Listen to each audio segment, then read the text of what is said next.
Hello again and welcome to Coffee Cupping Skill Part 2. In this video, kind of wanted to talk a little bit more about, again, kind of consistency. There's a massive thing about consistency in coffee cupping, and I think people kind of miss off small aspects of it which can make a massive difference when you are cupping.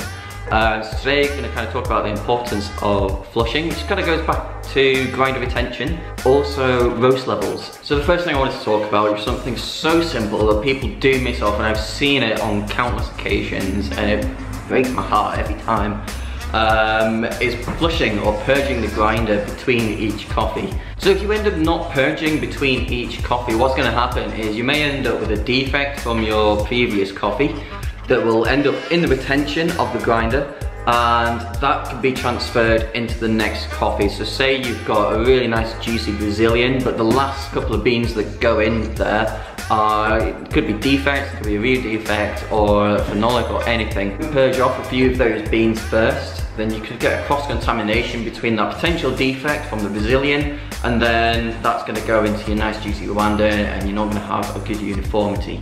And it'll literally just take a couple of beans in between each coffee that you're doing, so you're not wasting a load of coffee every time. So what we're aiming for in a coffee cupping roast level is something that works for you, something that's going to work with your water, and something that is going to be standard and repeatable across all of your roast samples.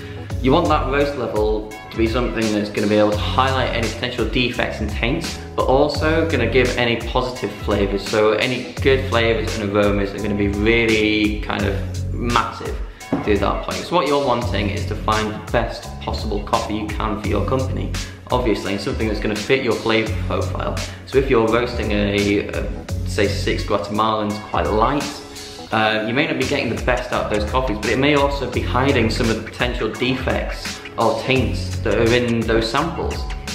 So you want to make sure you've got something that's not too light, not too dark, something nice in the middle.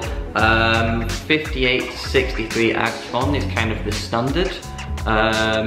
If you don't have a colour meter, try and find one, try and borrow one. They're so helpful in the world. And maybe in the future we'll do some videos on sample roasting. But yeah, try to find something that's not too light, not too dark. You want something nice in the middle that's repeatable and consistent. Cheers.